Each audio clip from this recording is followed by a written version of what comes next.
Contacto Directo. En Suiza, el Foro Económico Mundial anunció los resultados del reporte de competitividad global.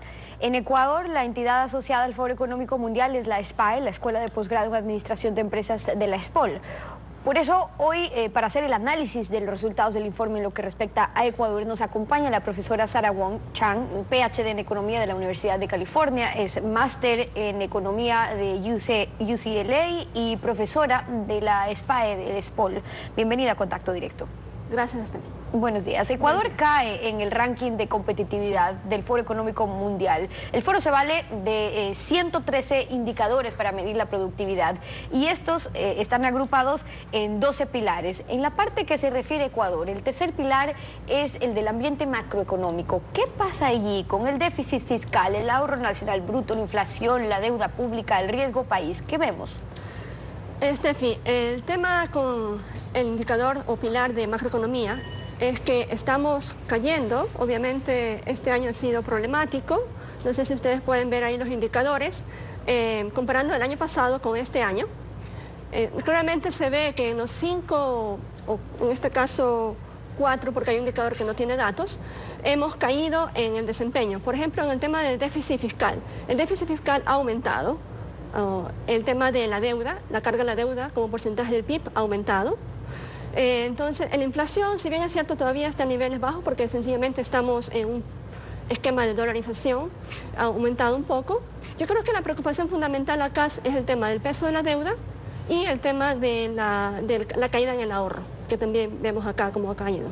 Son dos factores importantes. Ahora, cuando el informe habla sobre los factores más problemáticos al momento, en cambio, de hacer negocios en Ecuador, vemos en primer lugar lo que se refiere a regulaciones laborales. Luego está ahí impuestos, luego la complejidad tributaria, la ineficiencia burocrática y le sigue la corrupción. ¿Qué lectura hacen de cómo afectan estos factores a la competitividad?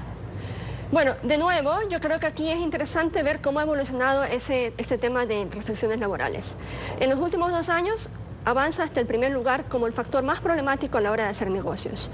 En años anteriores, si bien es cierto, venía teniendo cierto protagonismo, no llegaba al primer lugar. Otro tema importante es el tema de las regulaciones impositivas, que también ahora está en el tercer lugar. Y sobre todo el tema de la escasez de fondos para financiamiento, que ahora sube al segundo lugar. En años anteriores no tenía ese protagonismo. Ahora, el tema es que estamos en un año de crisis, y en años de crisis obviamente hay un tema de restricción de fondos para préstamos para financiamiento. Y eso se refleja en la preocupación de los empresarios, que ahora sube al segundo lugar. No es la primera vez que está en el segundo lugar. Si recordamos, en el año 2008-2009, cuando tuvimos la crisis también a nivel mundial, ese indicador también subió al número 2. En lo que se refiere a las tasas impositivas. En lo que se refiere a las restricciones de conseguir fondos o préstamos. Ok, y cuando hablamos de aquellas restricciones, en cambio algunos de los indicadores, en primer lugar veíamos a las regulaciones laborales. ¿Eso qué ha pasado en relación a lo que hemos obtenido en los últimos años? Yo creo que un poco viene por el tema de qué pasa en los mercados laborales. Obviamente ese indicador refleja la preocupación de los empresarios en muchos temas laborales. Y si vemos el pilar de mercado laboral, en donde hay aproximadamente 10 indicadores, vemos que Ecuador rankea y se encuentra en un índice con un pobre desempeño. Entonces, este es el reflejo de la preocupación con respecto a restricciones en el mercado laboral. Claro, pero eso no supone una flexibilización total o propuestas que se han dado en relación a ello, sino ajustarse también a alineamientos que ya están incluso dictados en tratados internacionales. Sí. A ver, una cosa es el tema de los factores más problemáticos, que los empresarios lo ponen en el primer lugar como más restrictivo a la hora de hacer negocios, pero yo creo que debemos ver el bosque y debemos enfocarnos al pilar de mercado laboral. Y en ese pilar hay varios indicadores. Por ejemplo, la cooperación en las relaciones empleado-empleador, que Ecuador tiene un ranking 64, va cayendo con respecto al año anterior y ha estado ubicado entre los últimos. La flexibilidad en la determinación de los salarios. ¿Cómo se determinan estos salarios? ¿Qué tan flexible y en base a qué indicadores? ¿Es en base a la productividad o no. Creo que eso es importante. Las prácticas de contratación y despido. Estamos en el puesto 31 de 131 de 138 economías. Los costes de despido en términos de semanas de salario, estamos en el puesto 126 de 138 economías. El efecto en los impuestos sobre los incentivos para trabajar.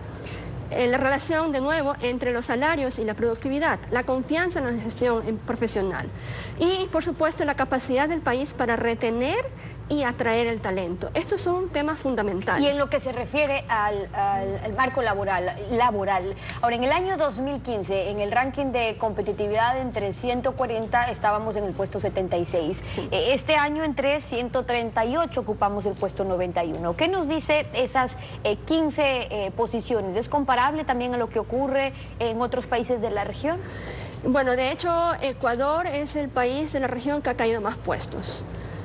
Obviamente eso dice mucho de las preocupaciones que debemos estar viendo. De hecho, si tenemos acá, podemos ver, hemos caído de 12 pilares, hemos caído en 8, en 4 hemos mantenido el nivel con respecto al año anterior. El año anterior por lo menos teníamos 2 pilares en donde habíamos incrementado. Y si vemos más atrás también vemos una tendencia a caer. De aquí que debemos preguntarnos qué está pasando con la competitividad. Y yo creo que es importante enfocarnos en pilares de eficiencia. De nuevo, eficiencia en el mercado de trabajo, eficiencia en el mercado de bienes y el desarrollo del mercado financiero, que son temas preocupantes también a la hora como factores más críticos de hacer negocios. Y el país latinoamericano en mejor posición sigue siendo Chile, está en puesto 33, una mejora de 2 puestos en la clasificación. Le sigue Panamá, 42, una mejora de 8 posiciones. Costa Rica cae ligeramente, pero está en 54, México 51, mejoran en 6 posiciones. Perú en 2, está en 67. ¿En qué se diferencian esas economías? Países vecinos como Perú, para que puedan tener estos mejores rankings de competitividad.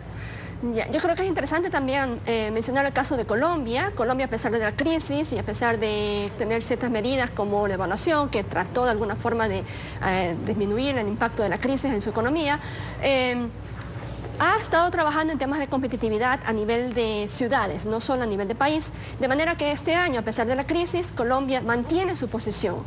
Chile sabemos que ha venido trabajando en temas de competitividad. México también hay iniciativas para tratar de mejorar en competitividad. Y un caso de República Dominicana, que ha aumentado en muchas posiciones también, está buscando formas de mejorar la competitividad. Para eso han creado, si no un Consejo Nacional de Competitividad, un consejo a nivel de ciudades, y en ciudades hay iniciativas. Yo creo que esos temas son importantes de discutir. Y en cuanto a innovación, el reporte de competitividad global del Foro Económico Mundial dice que acelerar los esfuerzos de innovación será crucial para mantener los actuales niveles de prosperidad. ¿En qué podemos medir esos esfuerzos de innovación en un país? Nosotros, ¿cómo estamos? El pilar de innovación se basa en 2 temas.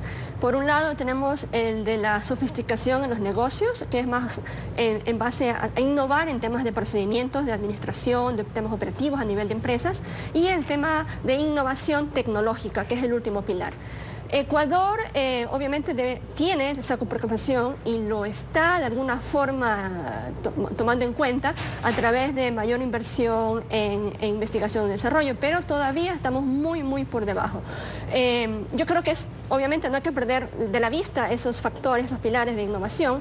Sin embargo, de nuevo, Ecuador ganaría mucho más si se enfocara en temas de, primero, mejorar su entorno macroeconómico y segundo, los temas de eficiencia. ¿Por qué? Porque la forma de calcular estos indicadores o índices de competitividad global es a través de una ponderación. Y en el nivel de desarrollo que se encuentra Ecuador, los indicadores básicos entre los que se encuentra el pilar de macroeconomía tienen una ponderación del 40% y los eficientes un 50%. De ahí la ponderación que vemos. Ahora, solo para terminar brevemente, este informe a nivel mundial, más allá de dar una radiografía de la perspectiva del Foro Económico Mundial, ¿tiene algún tipo de incidencia, repercusión en cuanto a qué tan atractivo ven incluso los inversionistas extranjeros a Ecuador para hacer negocios según estos parámetros? Así es, efectivamente, Steffi. El tema con el indicador o índice de competitividad global es que es el índice que tiene mayor alcance en cuanto a las economías representadas allí. El 98% del PIB mundial lo representan las economías que están dentro de la medición del índice de competitividad y por tanto inversores ven mucho este indicador a la hora de decidir o a la hora de ver cómo están las economías. Sara Won, profesora investigadora de la SPA, hoy en Contacto Directo. Gracias por haber estado con nosotros. Gracias a ustedes. 7:34, una pausa y al regresar estará Gustavo Ceballos, director de Serviceguros, la ley que regula las empresas de